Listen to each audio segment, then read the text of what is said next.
আর এটি বোঝার জন্য আপনাকে বুঝতে হবে কুরআনের বহুল ব্যবহৃত একটি উপমা এবং দৃষ্টান্ত। অনেক জায়গাতে কুরআন নিজেকে তুলনা করেছে আকাশ থেকে নেমে আসা বৃষ্টির সঙ্গে। এভাবে তুলনা করা হয়েছে। আর এই তুলনাটি উপলব্ধি করা গুরুত্বপূর্ণ। পানি আসে আকাশ থেকে, কুরআনও এসেছে আকাশ থেকে। পানি হলো বিশুদ্ধ, কুরআনও বিশুদ্ধ। পানি মাটিকে জীবন দান করে, যা আগে মৃত ছিল। এতে জীবনের সম্ভাবনা ছিল, কিন্তু এটা ছিল মৃত। একইভাবে কুরআন হৃদয়কে জীবিত করে তোলে, যা আগে মৃত ছিল। হৃদয়ের মধ্যে সম্ভাবনা ছিল, কিন্তু ভিতরের সেই সম্ভাবনা এখন সক্রিয় নয়। অথবা এর ভিতরে নেক কাজের বীজ ছিল, কিন্তু এটা প্রস্ফুটিত হওয়ার এবং বিকশিত হওয়ার সুযোগ পায়নি। পানি এবং কোরআনের উপমাটি খুবই শক্তিশালী, কারণ এটা আসলে পরিবর্তনেরই উপমা। এক অর্থে আমাদেরকে তুলনা করা হয়েছে মাটির সাথে। যেমন মাটি পরিবর্তিত হয় পানির দ্বারা, সবুজে সুশোভিত হওয়ার পর, বৃষ্টি তার পরশ বুলানোর পরের এবং আগের দৃশ্য থেকে মনে হয় যেন এটি পৃথক দুইটি জায়গা। মানুষের ক্ষেত্রেও এটি সত্য হয়। যখন ওহির পরশ জীবনকে ছুঁয়ে যায়, মানুষের ক্ষেত্রেও এটি সত্য হয় যখন ওহির পরশ জীবনকে ছুঁয়ে যায়। এখন আসুন জানি সেই পরিবর্তন সম্পর্কে, কিভাবে মানুষের পরিবর্তন হতে পারে। সেই পরিবর্তনটি কি, যা কোরআনে এসেছিল? শুধুমাত্র ঐতিহাসিক দৃষ্টিকোণ থেকে দেখলে কোরআন নাজিল হওয়া শুরু হয় যখন রাসূল সাল্লাল্লাহু আলাইহি ওয়াসাল্লামের বয়স হয়েছিল 40 এবং এটা বন্ধ হয় যখন তার বয়স হয়েছিল 63। এটি 23 বছরের খুবই সংক্ষিপ্ত একটি সময়। আর এই সময়ের মধ্যে অবিশ্বাস্য একটি বিপ্লব ঘটে গেল। পৃথিবীর মানচিত্রের অজ্ঞাত উপেক্ষিত এই অংশে, মরুভূমির মাঝখানে, যেখানে কোনো বড় সাম্রাজ্য ছিল না, মহান কোনো ঐতিহাসিক বা কোনো স্কলার এবং এ জাতীয় কিছুই ছিল না, সম্পূর্ণরূপে অজ্ঞাত সেই স্থানে একটি বিপ্লব ঘটে গেল। একটি বিপ্লব যা মানুষকে ভিতর থেকে পরিবর্তন করে দিল। তাদের সব কিছুই পরিবর্তিত হয়ে গেল। কিভাবে তারা জীবনকে দেখত, দুঃখ এবং আনন্দ সম্পর্কে তারা কিভাবে চিন্তা করত, জীবনে তাদের অগ্রাধিকার কী ছিল, কার্যত সব কিছু পরিবর্তিত হয়ে গেল। খাবার খাওয়ার পদ্ধতি, তাদের ঘুমানোর পদ্ধতি, কিভাবে তারা বিবাহ করবে, কাকে বিবাহ করবে, কিভাবে তালাক দিবে, জীবন মৃত্যু সম্পর্কে তাদের ভাবনা কি, কিভাবে তারা নিজেদেরকে পরিষ্কার করবে, কিভাবে তারা তাদের সময় কাটাবে, তাদের অগ্রাধিকার কি হবে প্রতিদিন, প্রতি বছর এবং সমগ্র জীবনের বিবেচনায়, তারা কি ভালোবাসবে এবং কি ঘৃণা করবে, তাদের সব কিছু অভ্যাসগত দিক থেকে সব কিছু পরিবর্তিত হয়ে গেল। এক ব্যক্তিগত পরিবর্তন, কিন্তু এটা শুধুমাত্র ব্যক্তিগত পরিবর্তনের মধ্যেই সীমাবদ্ধ ছিল না, একই সাথে এটা ছিল সামাজিক পরিবর্তনও।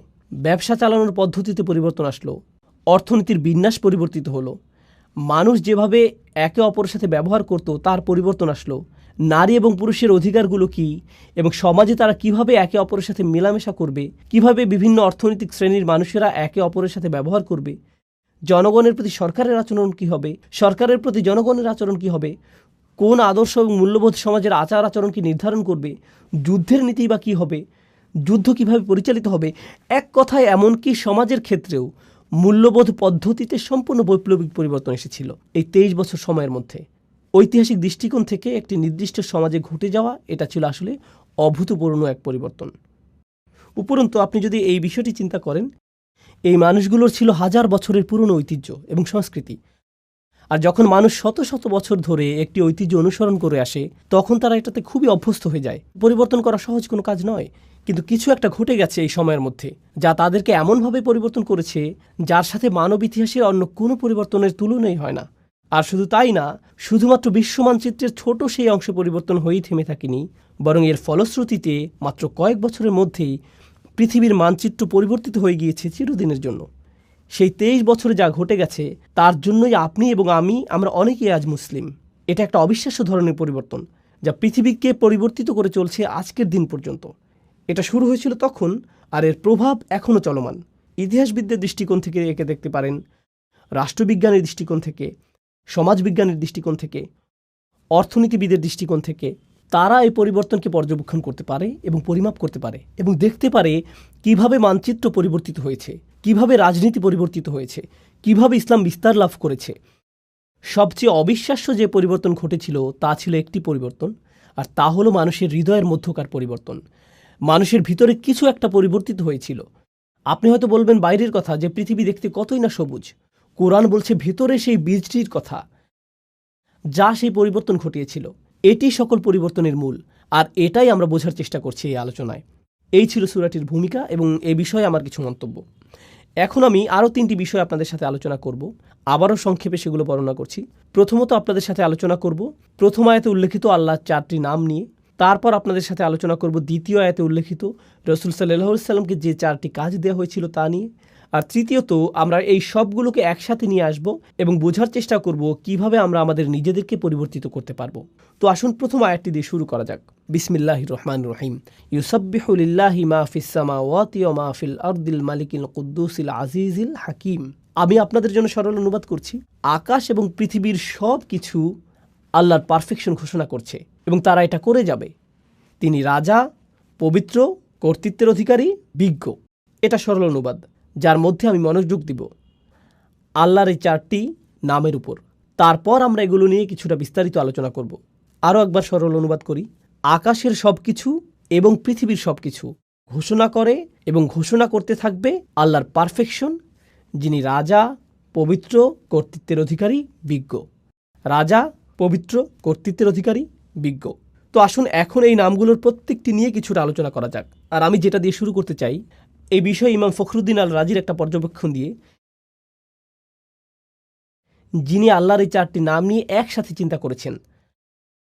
আর তার মতে যে জিনিসটা এই 4টি নামকে একসাথে যুক্ত করেছে তা হলো প্রত্যেকটি নামই এর নিজস্ব ভঙ্গিতে আপনাকে আল্লাহর আরও কাছে নিয়ে যাবে। প্রত্যেকটি নামই আপনাকে আল্লাহর প্রতি আকৃষ্ট করে এবং আপনাকে আল্লাহর সান্নিধ্যে রেখে দেয়। ফখরুদ্দিন আল রাজি এটা বর্ণনা করেছেন। আমি তার ব্যাখ্যা থেকে কিছু উদ্ধৃতি উল্লেখ করছি। আল্লাহর গুণবাচক নাম রাজা বিষয়ে আমি তার ব্যাখ্যা দিয়ে শুরু করছি। أن العظيم لا ينصرف عن مجلس من كان عنده إلا عند انفضاد مجلسه أو إذانه بانصرافهم। যখন আপনি মহিমান্বিত কারো সান্নিধ্যে থাকেন, এই ক্ষেত্রে একজন রাজার সান্নিধ্য, এটা অশোভনীয় যে আপনি সেখান থেকে হঠাৎ করে বের হয়ে আসবেন। আপনাকে রাজকীয় সান্নিধ্যের সম্মান দেওয়া হয়েছে। আপনি আমন্ত্রিত হয়েছেন কোনো প্রাসাদে। তখন আপনি কোনো রেস্টুরেন্ট বা ট্রেন স্টেশন অথবা সিনেমা হলে বসে নেই যে আপনি উঠে চলে আসলেন। যেহেতু আপনি একজন রাজার সান্নিধ্যে রয়েছেন, আপনাকে যথাযথ শিষ্টাচার এবং নিয়মকানুন মেনে চলতে হবে। আমার নিজের এই বিষয়ে কিছুটা অভিজ্ঞতা আছে। আমার সুযোগ হয়েছে কয়েকজন প্রেসিডেন্ট এবং কয়েকটি দেশের রাজপরিবারের সদস্যদের সাথে সাক্ষাৎ করার। আপনি তাদের সাথে সাক্ষাৎ করার আগে সবসময় একটা প্রোটোকল টিম থাকে। তারা বলে দেয় এভাবে আপনি প্রেসিডেন্টের সাথে দেখা করবেন, এভাবে আপনি রাজাকে সম্ভাষণ জানাবেন, এখানে আপনি বসবেন, প্রথমে এটা করবেন, তারপর সেটা করবেন। কথোপকথনের মাঝখানে আপনি ফোন হাতে নিয়ে এভাবে কথা বলতে পারবেন না। এক্সকিউজ মি, রাজা, আমাকে একটা ফোন রিসিভ করতে হবে। না, এটা সম্ভব না। আল রাজি যা বোঝাতে যাচ্ছেন তা হলো আপনি হতবাক হয়ে যান এই ভেবে যে আপনি আল্লাহর রাজকীয় সান্নিধ্যে আছেন এবং আপনি সেই মহিমান্বিত সান্নিধ্য থেকে দূরে চলে আসতে বিব্রত এবং লজ্জিত বোধ করবেন। আপনি এতটা সম্মানিত বোধ করছেন যে সেখানে আপনি পৌঁছাতে পেরেছেন। কেন আপনি চাইবেন সেই নৈকট্য ছেড়ে আসতে? আপনার মন চাইবে না সেই নৈকট্য ত্যাগ করতে। তো আল্লাহর এই প্রথম নামটি আপনাকে সেই রাজকীয় নৈকট্যের প্রতি আকৃষ্ট করে এবং সেখানে থাকতে অনুপ্রাণিত করে। আল্লাহর দ্বিতীয় নামটি আল কুদ্দুস, যার সরল অনুবাদ আমি করেছি পবিত্র। আল রাজি এ বিষয়ে বলছেন আল মুনাজ্জাহু আনিন নুকস ওয়া হুয়া ইউরগাবু ফি হাদরাতিহি। এটা বোঝায় এমন ব্যক্তিকে যিনি সকল ত্রুটি থেকে মুক্ত। আর যেহেতু সেই ব্যক্তি ত্রুটি থেকে মুক্ত, সে হয় পরিশুদ্ধ, খাঁটি চরিত্রের অধিকারী। সবাই এই ধরনের সত্তার সান্নিধ্য কামনা করে। আরও সহজ করে বলছি, মানুষ বিশুদ্ধ চরিত্র পছন্দ করে। আমরা এ ধরনের মানুষ ভালোবাসি যারা তাদের কথায়, তাদের আচরণে, তাদের ব্যবহারে পরিশুদ্ধ, তাদের উদারতা পরিশুদ্ধ, তাদের পরামর্শ পরিশুদ্ধ, তাদের একনিষ্ঠতা পরিশুদ্ধ। আপনি এই ধরনের মানুষের দিকে আকৃষ্ট হন। সত্যবাদী মানুষ, সৎ মানুষ, স্বচ্ছ চরিত্রের মানুষ, এই ধরনের মানুষের চারপাশে আপনি থাকতে চান। মানবজাতির স্বভাবগতভাবেই সত্যবাদিতা, পরিচ্ছন্নতা এবং বিশুদ্ধ চরিত্রের দিকে আকৃষ্ট হয়। বাহ্যিক দিক থেকেও আপনি যদি কোনো দূষিত এলাকায় বসবাস করেন যেখানে রয়েছে ধুলাবালি এবং এ জাতীয় জিনিস, মানুষ সেটা থেকে কোথায় চলে আসতে চায়? প্রাকৃতিক পরিবেশে, যেখানে তারা তাজা হাওয়ার শ্বাস নিতে পারবে, যেখানে তারা বিশুদ্ধ পানি পান করতে পারবে। বিশুদ্ধতা এমন একটা বিষয় যা মানুষকে যেমন আকৃষ্ট করে মানসিক দৃষ্টিকোণ থেকে, শারীরিক দিক থেকেও আমরা বিশুদ্ধতা এবং পরিচ্ছন্নতার প্রতি আকৃষ্ট হই। আমরা ময়লা ও অপরিচ্ছন্নতা থেকে দূরে থাকতে চাই। এটা মানব প্রবৃত্তি যা আল্লাহ আমাদের মধ্যে দিয়েছেন। তো আপনি যখন আল্লাহর পরিচয় পান চূড়ান্ত পবিত্র পরিশুদ্ধ সত্তা হিসেবে, তার সান্নিধ্য আপনাকে পরিশুদ্ধ করতে থাকে। তখন আপনি আপনার ভিতরে পরিবর্তন লক্ষ্য করেন। আর এই অবস্থায় আপনি সেই সান্নিধ্য ত্যাগ করতে চান না। তো এই পর্যন্ত বলেছি আল্লাহর 2টি নাম। দ্রুত রিভিশন দিচ্ছি। রাজা, এটি ছিল প্রথম নাম, এবং পবিত্র, এটি ছিল দ্বিতীয় নাম। আল্লাহর তৃতীয় নামটি হলো কর্তৃত্বের অধিকারী, আল আজিজ। يعتز الملتفون حوله فمفارقتهم حضرته تفريط في العزة. আমি নামগুলোকে সহজ রাখার চেষ্টা করছি যাতে আপনারা শব্দগুলো মনে রাখতে পারেন। নামগুলো হলো রাজা, পবিত্র, কর্তৃত্বের অধিকারী, বিজ্ঞ। এখন আমরা কর্তৃত্বের অধিকারী নামটিতে আছি। তো আসুন আরবি ভাষা অনুযায়ী আল আজিজ শব্দটি নিয়ে কিছুটা আলোচনা করি। এর মধ্যে আসলে দুইটি অর্থ অন্তর্ভুক্ত। এর একটি অর্থ হলো কর্তৃত্ব, যা আমি ইতিমধ্যে অনুবাদ করেছি, কিন্তু এর অর্থের মধ্যে সম্মান এবং মর্যাদা অন্তর্ভুক্ত। আর আপনি যদি এই দুইটি অর্থকে মিলিত করেন, তখন আল আজিজ যে ধারণাটি প্রদান করে তা হলো এমন কর্তৃত্ব যিনি সম্মানেরও যোগ্য। এটা গুরুত্বপূর্ণ একটা স্বতন্ত্র বৈশিষ্ট্য, কারণ এমন মানুষ আছে যাদের কর্তৃত্ব আছে কিন্তু তাদের কোনো সম্মান নেই। এমন এলাকা আছে যেখানে পুলিশের যথেষ্ট কর্তৃত্ব আছে কিন্তু এলাকার মানুষ তাদেরকে সম্মান করে না।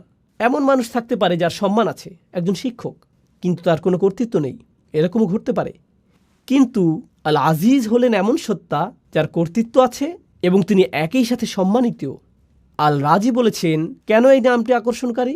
তার মতে এই সবগুলো নামই কোনো না কোনোভাবে আকর্ষণ সৃষ্টিকারী, তাই না?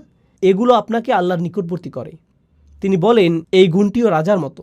একজন সম্মানিত এবং কর্তৃত্বের অধিকারী ব্যক্তি আপনাকে আমন্ত্রণ জানিয়েছেন, তার নৈকট্য লাভ করেছেন। আপনি সেই নৈকট্য ছেড়ে আসলে তিনি অসম্মানিত হবেন না, বরং আপনি নিজে অসম্মানিত হবেন। আপনি সেই সম্মান থেকে বঞ্চিত হবেন। আপনি আমন্ত্রণ পেয়েছেন সম্মানিত কোনো ব্যক্তির পক্ষ থেকে, আপনি আমন্ত্রণ পেয়েছেন কর্তৃত্বের অধিকারী কোনো ব্যক্তির কাছ থেকে। তো আপনার তার প্রতি আনুগত্য প্রদর্শন করা, সেখানে গিয়ে অবস্থান করার অর্থ হলো আপনার নিজেকে সম্মানিত করা। তো মানুষ আসলে সম্মানিত হতে পারে আল আজিজের সান্নিধ্য পাওয়ার মাধ্যমে। আর সব শেষে আমি দ্রুত আলোচনা করছি এই লিস্টের শেষ নামটি, আল মালিক, আল কুদ্দুস, আল আজিজ এবং সবশেষে আল হাকিম, রাজা, পবিত্র, কর্তৃত্বের অধিকারী এবং সবশেষে বিজ্ঞ। إذا فارق أحد حضرته فاته في كل آن شيء من الحكمة. চমৎকার কথা। যখন আপনি কোনো বিজ্ঞ ব্যক্তির সান্নিধ্যে থাকেন, তার কাছ থেকে বিজ্ঞতা অর্জন করতে যে কয়টি মুহূর্ত আপনি মিস করেন তাই আপনার জন্য ক্ষতি। প্রতিটা মুহূর্তকে আপনি কাজে লাগাতে চান। আমার এই ধরনের অভিজ্ঞতা আছে, যা হয়তো আপনারও আছে। খুব কম সংখ্যক মানুষই আছে যারা প্রকৃত বিজ্ঞতার উৎস। আর আপনার নিকটে যদি তেমন বিজ্ঞ ব্যক্তি থাকে, আপনি নিশ্চয়ই জানেন যে সবাই সেই ব্যক্তির সান্নিধ্য পেতে চায়। তেমন ব্যক্তির নিরবিচ্ছিন্ন মনোযোগ পাওয়া সহজ নয়। আর যদি আপনি তা পান, আপনি চেষ্টা করেন প্রতিটা মুহূর্তকে কাজে লাগাতে, যাতে তার কাছ থেকে পাওয়া সবটুকু বিজ্ঞতাকে ধারণ করতে পারেন। পৃথিবীর বিভিন্ন প্রান্তে কিছু কিছু শিক্ষক আছেন যাদেরকে আমি অনুসরণ করি। আমি ভ্রমণ করে তাদের কাছে যাই, যেখানে গিয়ে কোনো লেকচার দেওয়ার জন্য না, আমি ভ্রমণ করি তাদের সাথে সাক্ষাৎ করার জন্য। আর যদি তারা আমাকে 1 ঘন্টা সময় দেন, যদি 20 মিনিটও দেন, তার জন্য আমি কৃতজ্ঞ। কারণ আমার জন্য সেই 20 মিনিট বেশি মূল্যবান আমি নিজে 5-6 ঘন্টা অধ্যয়ন করার চেয়ে। আমার জন্য সেই বিজ্ঞতাটুকু অমূল্য, সেই সাক্ষাৎটা আমার জন্য অমূল্য। তো বিজ্ঞ ব্যক্তির নৈকট্যে প্রতিটা মুহূর্তই মূল্যবান, এবং এটা এমন ঘনিষ্ঠ অন্তরঙ্গ সম্পর্ক কোনো শিক্ষক অথবা বয়স্ক কারো সাথে, যিনি আপনাকে তত্ত্বাবধান করেন, ভালোবাসেন এবং এর মাধ্যমে আপনি বিজ্ঞতা অর্জন করতে পারেন। তো এই হলো আল্লাহর 4টি নাম যা এই আয়াতের মধ্যে বর্ণিত হয়েছে: রাজা, পবিত্র, কর্তৃত্বের অধিকারী এবং বিজ্ঞ। এটা ছিল ইমাম রাজির চিন্তা, এবং কিভাবে তিনি নামগুলোকে বিশ্লেষণ করেছিলেন তার বর্ণনা। আমি তার এই বিশ্লেষণের সাথে আমার কিছু চিন্তা যোগ করতে চাই। আমি আপনাদের সাথে যা শেয়ার করতে চাই তা হলো আল্লাহর এই নামগুলোকে আরও সাজানো যায়। 4টি নামকে 2 জোড়ায় ভাগ করা যায়। আর সেই 2টি জোড়া হলো প্রথম এবং তৃতীয় নাম দুটি একরকম, আবার দ্বিতীয় এবং চতুর্থ নাম দুটির মধ্যে মিল রয়েছে। 1 এবং 3, 2 এবং 4। আসুন নাম্বারগুলোর স্থানে নাম বসাই। রাজা এবং কর্তৃত্বের মধ্যে মিল আছে, আর পবিত্র এবং বিজ্ঞতার মধ্যে মিল আছে। তো আসুন এই সম্পর্কে আলোচনা করি। আপনারা অনেকেই হয়তো বুঝতে পারছেন রাজা এবং কর্তৃত্বের মধ্যে মিল কী থাকতে পারে। একজন রাজাই কর্তৃত্বের অধিকারী, আর একজন আদর্শ রাজা সম্মানিত। এই 2টি নামের মধ্যে আরও অনেক মিল আছে। তারা উভয় দাবি করে আনুগত্যের, তাদের উভয়কেই সম্মান করতে হয়, তাদের আদেশ পালন করতে হয়, আপনাকে স্বীকার করতে হবে তাদের অবস্থান উপরে এখানে, আর আপনি নিচে এখানে। একজন রাজার অবস্থানও অন্য সবার ঊর্ধ্বে। তিনি রাজা আর আপনি একজন প্রজা। আপনার অবস্থান নিচে এখানে। আল্লাহর এই নামগুলো আমার উপর তার কি প্রভাব ফেলে? আমার উপর তাদের প্রভাব হলো তারা আমাকে আল্লাহর প্রতি অনুগত বানায়, বাধ্যগত বানায়, আল্লাহর সামনে বিনয়ী বানায়। তারা আমাকে আল্লাহর ভয়ে ভীত বানায়, তারা আমাকে আতঙ্কিত করে, তারা আমাকে আল্লাহর শক্তিমত্তা এবং মহত্বের স্মরণে অভিভূত বানায় এবং আমার ক্ষুদ্রতা প্রকাশ করে। এটাই এই নামগুলো প্রকাশ করে। কোন 2টি নাম? আল মালিক এবং আল আজিজ। এগুলো আল্লাহর মহত্ব প্রকাশ করে, এবং এর ফলে আমি হয়ে যাই ক্ষুদ্র এবং তুচ্ছ, আমি হয়ে যাই দাস, আমি হয়ে যাই বিনীত এই 2টি নামের সামনে। কিন্তু আপনি যদি অন্য 2টি নাম দেখেন, আল কুদ্দুস, আল হাকিম, পবিত্র এবং বিজ্ঞ, প্রথম দুইটি নামের মতো পবিত্রতা, পরিশুদ্ধি দূর থেকে অনুভব করা সম্ভব নয়। পবিত্রতা এবং পরিশুদ্ধি বোঝা যায় যখন আপনি কারো কাছে যান, আপনি দেখতে পান তাদের আচরণ। আবার বিজ্ঞতা হলো এমন জিনিস যখন কেউ একজন আপনার কাঁধে হাত রেখে আপনাকে উপদেশ দান করে, যিনি আপনার অবস্থা উপলব্ধি করেন। আল হাকিম নিয়ে চিন্তা করলে কুরআনে বর্ণিত লোকমান আলাইহিসসালামের একটি ঘটনা আমার মনে পড়ে। লুকমান আলাইহিসসালাম ভালোবাসাপূর্ণভাবে তার ছেলেকে উপদেশ দিয়েছেন। আল্লাহ বলছেন, ওয়ালাকাদ আতাইনা লুকমান আল হিকমাহ, আমি লোকমানকে দিয়েছি বিজ্ঞতা। এরপর তিনি সেই বিজ্ঞতার একটা অংশ তার ছেলেকে দিচ্ছেন। সেই অন্তরঙ্গ, ঘনিষ্ঠ, ভালোবাসাপূর্ণ সম্পর্ক বিজ্ঞতা প্রদানেরই একটা অংশ। আপনি দূর থেকে বিজ্ঞতা অর্জন করতে পারবেন না, আপনাকে কারো সাথে সম্পর্ক তৈরি করতে হবে যাতে তিনি আপনার অবস্থার সাথে সম্পর্কিত উপদেশ প্রদান করতে পারেন। অন্য নামটি আল কুদ্দুস, পরিশুদ্ধ সঙ্গ, পবিত্র সঙ্গ, এমন সঙ্গ যার উপস্থিতিতে আপনি ভালো অনুভব করেন, আপনি প্রশান্তি অনুভব করেন। আমার কাছে আল কুদ্দুস এবং আল হাকিমকে এভাবেও সম্পর্কিত মনে হয়, যখন আপনি পরিশুদ্ধ কারো সান্নিধ্যে থাকেন তখন আপনার হৃদয় পরিশুদ্ধ হতে শুরু করে। আর আপনি যখন বিজ্ঞ কোনো ব্যক্তির সান্নিধ্যে থাকেন তখন তার বিজ্ঞতা দ্বারা আপনার মন পরিশুদ্ধ হতে শুরু করে।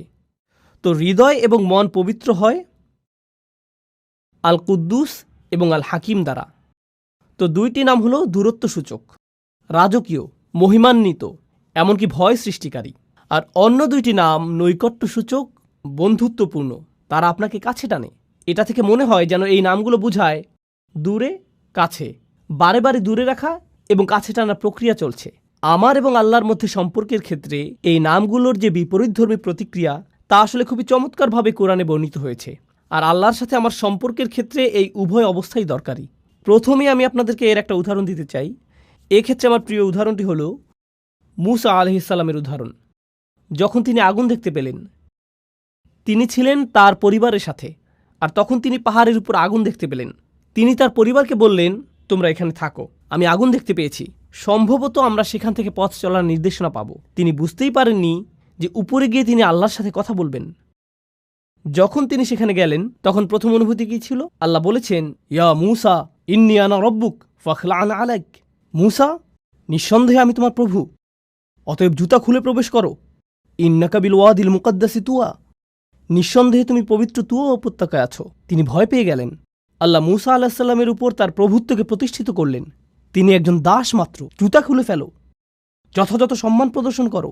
এটা একটা ভয় সৃষ্টিকারী সম্পর্ক। পরেই আল্লাহ কি বললেন? ওয়া আনা উখতারতুকা ফাসতামি' লিমা ইউহা, এবং আমি তোমাকে মনোনীত করেছি, আমি তোমাকে বাছাই করে নিয়েছি, তোমার উপরে যা নাজিল করা হচ্ছে তা মনোযোগ দিয়ে শোনো। অর্থাৎ আল্লাহ বলছেন, আমি তোমার মধ্যে সম্ভাবনা দেখেছি, এজন্যই তোমাকে মনোনীত করেছি। এখন তিনি মূসা আলাইহিস সালামকে স্বাভাবিক করতে চাইছেন। ইন্নানি আনাল্লাহ লা ইলাহা ইল্লা আনা ফা'বুদনি, নিঃসন্দেহে আমি আল্লাহ, আমি ছাড়া ইবাদতের যোগ্য আর কেউ নেই, আমার দাসত্ব করো। এটা আবারও প্রভুত্ব এবং দাসত্ব ভয় সৃষ্টিকারী সম্পর্ক। আর এর ঠিক পরেই নৈকট্যসূচক সম্পর্ক। ওয়াকিমিস সালাতা লিযিকরি, নামাজ কায়েম করো যাতে আমাকে স্মরণ করতে পারো। আল্লাহর স্মরণ অবশ্যই হৃদয়ের সাথে সম্পর্কিত এবং আল্লাহর সাথে নৈকট্য প্রকাশকারী বিষয়। এর পরেই তিনি আবারও তাকে ভয় দেখাচ্ছেন এবং বলছেন, ইন্না সাআতা আতিয়াতুন আকাদু উখফিহা লিতুজজা কুল্লা নাফসিম বিমা তাসআ ফালা ইয়াসুদ্দান্নাকা আনহা মান লা ইউমিন বিহা ওয়াত্তাবা হাওয়াহু ফাতারদা। কিয়ামত নিকটবর্তী, আমি এটাকে প্রায় সম্পূর্ণ গোপন রেখেছি যাতে প্রত্যেক ব্যক্তি তার প্রচেষ্টা অনুযায়ী প্রতিদান পেতে পারে। যারা কিয়ামতে বিশ্বাস করে না এবং নিজের প্রবৃত্তির অনুসরণ করে, তাদেরকে সেই সুযোগ দিও না যাতে তোমাকে বিভ্রান্ত করতে পারে, তাহলে তুমি পাহাড় থেকে নিচে পড়ে যাবে। আক্ষরিকভাবে তিনি বলেছেন ফাতারদা, কারণ মূসা আলাইহিস সালাম পাহাড়ের উপরেই দাঁড়িয়েছিলেন। তো তিনি বললেন, তারা রূপক অর্থে পাহাড় থেকে পড়বে, ব্যতিক্রম কিছু করলে তুমি আসলেই পড়ে যাবে। যখন মূসা আলাইহিস সালাম কিয়ামত দিবস সম্পর্কে শঙ্কিত হয়ে পড়লেন, তখন তিনি বললেন, ওমা তিলকা বিয়ামিনিকা ইয়া মূসা, তোমার ডান হাতে ওটা কি মূসা? আবারও বন্ধুত্বপূর্ণ সংলাপ যা তাকে নিকটে আনছে। এ ধরনের উদাহরণ সমগ্র কোরআন জুড়ে রয়েছে। এখন এটা জানা গুরুত্বপূর্ণ যে কেন এ ধরনের সংলাপ, কেন কিছু নাম আমাদেরকে আতঙ্কিত করছে, ভীত করছে, আল্লাহর কর্তৃত্ব প্রতিষ্ঠা করছে, আর অন্য নামগুলো কেন তাকে বন্ধুত্বে পরিণত করছে, ঘনিষ্ঠ সহযোগী বানিয়ে দিচ্ছে। এই দুইটি জিনিস একসাথে যায় না। লক্ষ্য করুন, যখন আল্লাহর সাথে আপনার সম্পর্ক শুধু কর্তৃত্বকে ঘিরে হয়, তখন আপনি আল্লাহর ভয়ে এতটাই ভীত হবেন এবং এতটাই আতঙ্কিত থাকবেন যে আপনি সকল আশা হারিয়ে ফেলবেন। যদি আল্লাহর সাথে আপনার শুধুই বন্ধুত্ব এবং ভালোবাসার সম্পর্ক হয়, তখন আপনি বলবেন, আল্লাহ আমাকে ভালোবাসেন, তিনি আমার প্রকৃত অবস্থা জানেন, আমি তাকে ভালোবাসি, তিনি আমার সবচেয়ে ভালো বন্ধু, ইত্যাদি ইত্যাদি। আপনি জানেন বন্ধুদের মাঝে কি হয়? বন্ধুদের কারো উপর কারো কর্তৃত্ব থাকে না। বন্ধুরা এমন বলে, হ্যাঁ আমি তার সাথে সীমালঙ্ঘন করি, কিন্তু তাতে কি? যদি আল্লাহর সাথে আমাদের সম্পর্ক শুধুমাত্র তার কর্তৃত্বের মাধ্যমে হয়, আমরা শুধুই আতঙ্কিত এবং ভীত হব। তখন আল্লাহর সাথে আমাদের সম্পর্কের বহিঃপ্রকাশ হবে খুবই নিরাশাজনক, খুবই নিরাশাজনক। যদি আল্লাহর সাথে আমাদের সম্পর্ক শুধুমাত্র নৈকট্য, বন্ধুত্ব এবং অন্তরঙ্গতাকে কেন্দ্র করে হয়, আমরা সেই নমনীয়তার ফায়দা নিতে শুরু করব এবং তার অবাধ্যতা শুরু করব।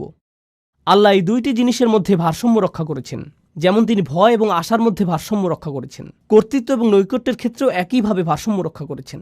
আর সেই ভারসাম্যটি এত চমৎকারভাবে উপস্থাপিত হয়েছে আল মালিক, আল কুদ্দুস, আল আজিজ, আল হাকিম, রাজা, পবিত্র, কর্তৃত্বের অধিকারী, বিজ্ঞ, কাছে এবং দূরে, বারে বারে। সুবহানাল্লাহ। তো এখন আমরা প্রস্তুত। আমি আপনাদেরকে এই 4টি নামের পরিচয় দিয়েছি: রাজা, পবিত্র, কর্তৃত্বের অধিকারী এবং বিজ্ঞ। এখন আমি আপনাদের সাথে আলোচনার দ্বিতীয় অংশটি শুরু করতে চাই, যা হলো রসুল সাল্লাল্লাহু আলাইহি সাল্লামের সম্পর্কে যে 4টি কাজ আল্লাহ তাকে দিয়েছেন। আমি প্রথমে আপনাদের সাথে আয়াতটি পেশ করছি, আর তারপর আমরা এ বিষয়ে কিছুটা বিস্তারিত আলোচনা করব। প্রথমে আমি সরল অনুবাদ উল্লেখ করব। হুয়াল্লাযী বাআসা ফিল উম্মিয়িনা রাসূলাম মিনহুম ইয়াতলু আলাইহিম আয়াতিহি ওয়া ইউযাক্কিহিম ওয়া ইউআল্লিমুহুমুল কিতাবা ওয়াল হিকমাতা ওয়া ইন কানু মিন ক্বাবলু লাফি যালালিম মুবিন। তিনি সেই সত্তা যিনি নিরক্ষরদের মাঝে তাদের মধ্য থেকে একজন রসুল মনোনীত করেছেন। মিনহুম ইয়াতলু আলাইহিম আয়াতিহি, যিনি তাদের কাছে তার আয়াত, তার ওহী, তার মুজিজা বর্ণনা করেন। ওয়া ইউযাক্কিহিম, এবং তিনি তাদেরকে পরিশুদ্ধ করেন। ওয়া ইউআল্লিমুহুমুল কিতাব, আর তিনি তাদেরকে শিক্ষা দেন। এখানে বলা হয়েছে বই, কিন্তু বই শব্দটি দিয়ে আইন কানুনও বোঝানো হয়। কোরআনে অনেক স্থানে কিতাব শব্দটি আইন শব্দে ব্যবহৃত হয়েছে। তো তিনি তাদেরকে আইন কানুন শিক্ষা দেন, ওয়াল হিকমা, এবং বিজ্ঞতা শিক্ষা দেন। আবারও আমি অনুবাদটি সারমর্ম নিজের ভাষায় বলছি। তিনি সেই সত্তা যিনি নিরক্ষরদের মাঝে তাদের মধ্য থেকে একজন রসুল নিযুক্ত করেছেন, যিনি করেন 4টি কাজ। আর তা হলো, তিনি তাদের কাছে তার আয়াতসমূহ বর্ণনা করেন অথবা মুজিজাসমূহ তাদের কাছে উপস্থাপন করেন, তিনি তাদেরকে পরিশুদ্ধ করেন, তিনি তাদেরকে শিক্ষা দেন আইন কানুন এবং বিজ্ঞতা। ওয়া ইন কানু মিন ক্বাবলু লাফি যালালিম মুবিন, অর্থাৎ যদিও অনেক আগে থেকেই তারা স্পষ্ট বিভ্রান্তিতে ডুবে ছিল, এই লোকগুলো পথভ্রষ্ট ছিল। অনেক অনেক শতাব্দী ধরে মিথ্যা উপাস্যদের ইবাদত করা, মূর্তি পূজা করার কারণে তারা ভ্রান্তির মধ্যে ছিল। তো এটাই হলো আয়াতটির সরল অনুবাদ। আবারও বলছি, এখানে 4টি কাজের কথা এসেছে। রসুল সাল্লাল্লাহু আলাইহি সাল্লাম তাদের কাছে আয়াতসমূহ বর্ণনা করেন, পরিশুদ্ধ করেন, তিনি তাদেরকে আইন কানুন শিখান এবং তিনি তাদেরকে বিজ্ঞতা শিখান। এই 4টি কাজ ভালোভাবে বোঝার জন্য প্রথম যে জিনিসটা আপনাদের সাথে শেয়ার করতে চাই তা হলো, অন্য সকল নবীর তুলনায় রসুল সাল্লাল্লাহু আলাইহি সাল্লাম অনন্য দায়িত্বের বোঝা বহন করেছেন। শেষ নবী হওয়ার অর্থ শুধুমাত্র এই না যে তার অবস্থান তালিকার শেষে। এর অর্থ তার বোঝাটি ছিল সবচেয়ে ভারী। মানবতাকে পথ দেখাতে আর কোনো নবী আসবেন না। তো তাকে যে দায়িত্ব দেয়া হয়েছিল এবং তার যা করণীয় ছিল, সেই 23 বছর সময়ে তা শুধুমাত্র তার সরাসরি শ্রোতাদের পরিবর্তনের জন্যই ছিল না, বরং তাকে যা দেয়া হয়েছিল তা অবিরামভাবে মানবজাতিকে সংশোধন করে যাবে কিয়ামত পর্যন্ত। যেভাবে সকল নবী মানবতাকে পরিশুদ্ধ করে গেছেন, আগে যে কাজ সকল নবীরা করে গেছেন, এখন তা পালন করতে হবে এই একজন নবীর দ্বারা, তাদের সবার জন্য। কিয়ামত পর্যন্ত যত জাতি আসবে, যত প্রজন্ম আসবে, যত সমাজ আসবে, কিয়ামত পর্যন্ত যত জাতি আসবে, এই বোঝাটি আমাদের রসুল সাল্লাল্লাহু আলাইহি সাল্লামকে বহন করতে হয়েছিল। আর এই সব কিছুর উপর নবীদেরকে দেয়া হতো চমকপ্রদ সব মুজিজা, সমাজে পরিবর্তন সাধন করার জন্য, মানুষকে সঠিক পথে আনার জন্য। যেমন মুসা আলাইহিস সালাম এবং তার লাঠির ঘটনা। কিন্তু আমাদের নবীকে শুধু কোরআনই দেয়া হয়েছিল, তাকে অন্য কিছু দেয়া হয়নি। এই 4টি কাজের ধারাবাহিকতা এবং সৌন্দর্য বিস্তারিত বোঝার জন্য আমি এই আলোচনা শুরু করতে চাই একটি উপমার মাধ্যমে। আর আমার মনে হয় এই উপমাটির মধ্যে আয়াতের মূল বিষয়গুলো চলে আসবে। অনেক আগের অনুন্নত এক গ্রামের কথা কল্পনা করুন, যাতে তেমন একটা সভ্যতার ছোঁয়া লাগেনি। যারা সেখানে বসবাস করে তাদের তেমন কোনো আইন কানুন এবং অবকাঠামোও ছিল না। আর তারা একদিন একটি বাহিনীকে আসতে দেখল, যেখানে ছিল সুসজ্জিত ঘোড়া, পোশাক পরিহিত সৈনিক, তাদের সাথে রাজদূতও এসেছেন। আর সেই রাজদূতের দেহে এমন সব পোশাক যা তারা আগে দেখেনি কখনো। নিঃসন্দেহে এই নবাগতরা এই এলাকার অধিবাসী না। আর সেই দূত তাদের সামনে একটি রাজফরমান মেলে ধরলেন এবং একজন রাজার পাঠানো বার্তা তাদেরকে পড়ে শোনাতে লাগলেন, যিনি কিনা তাদের গ্রামকে দখল করতে চান, তার সাম্রাজ্যের অন্তর্ভুক্ত করতে চান এবং তাদের তার রাজ্যের অংশ হওয়ার সুযোগ দানে ধন্য করতে চান। তিনি সেই রাজার পক্ষ থেকে এই সকল বার্তা তাদেরকে দিয়ে যাচ্ছেন। গ্রামের অধিবাসীরা তাকে দেখে বলল, প্রথমত এটা পরিষ্কার যে আপনারা বহিরাগত, কিন্তু কিভাবে আমরা বুঝবো যে আপনি আসলে একজন রাজার কাছ থেকে এসেছেন? এর সপক্ষে কি প্রমাণ আছে আপনার কাছে? কি প্রমাণ আছে আপনার কাছে? তো তিনি তাদেরকে দেখালেন মুদ্রা, তিনি তাদেরকে এমন ধনভাণ্ডার দেখালেন যার অধিকারী হওয়া একজন রাজার পক্ষেই সম্ভব।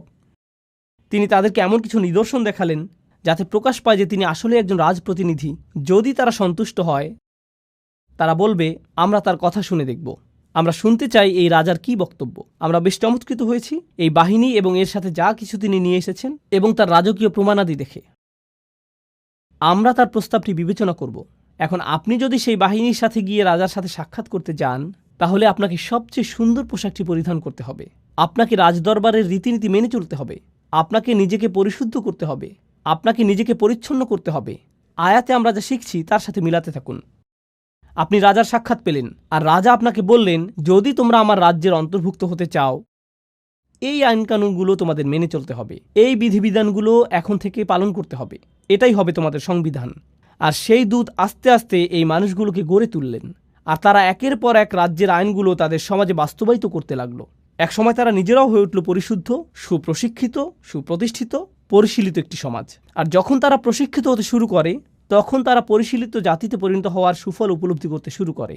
তারা এই সকল আইনের সুবিধা আগে দেখতে পায়নি, কিন্তু এখন তারা সেই সুবিধাগুলো দেখতে পাচ্ছে। তো পরিশুদ্ধির এই প্রক্রিয়া তারা অতিক্রম করলো। আমি আপনাদের সামনে এই উপমাটি উপস্থাপন করলাম কারণ এটা রসুল সাল্লাল্লাহু আলাইহি সাল্লামের কাজের সাথে মোটামুটি মিলে যায়, কিন্তু কিছু অমিলও আছে।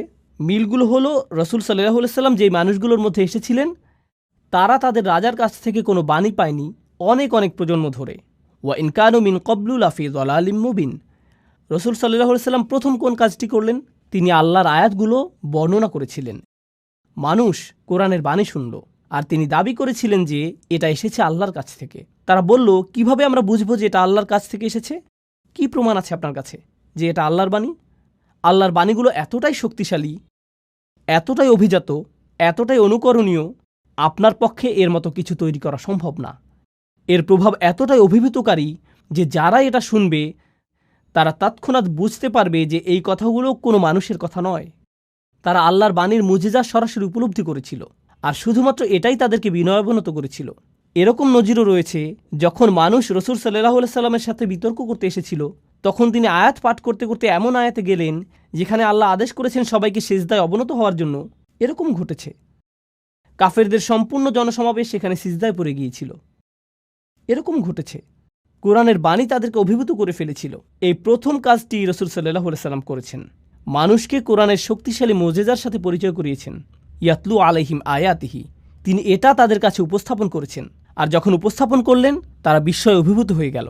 এই মানুষটি এটা সৃষ্টি করতে পারে না, এটা এসেছে অনেক বেশি মহান, অনেক বেশি রাজকীয়, অনেক বেশি শক্তিশালী কোনো সত্তার কাছ থেকে।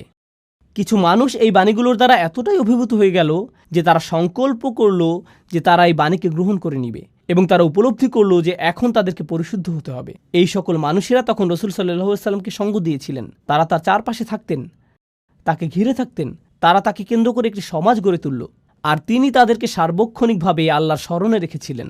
ফাযাক্কির ইন নাফাআতি যিকরা, স্মরণ করিয়ে দাও যদি স্মরণ করানো উপকারে আসে। ফাইন্না যিকরা তানফাউল মুমিনিন, সার্বক্ষণিক জিকির দ্বারা মুমিনরা উপকৃত হবে। রসুল সাল্লাল্লাহু আলাইহি সাল্লাম আল্লাহর বাণীর মাধ্যমে তাদেরকে সার্বক্ষণিকভাবে আল্লাহর স্মরণের মধ্যে রেখেছিলেন। আর সেই স্মরণের মাধ্যমে দুইটি জিনিস ঘটল।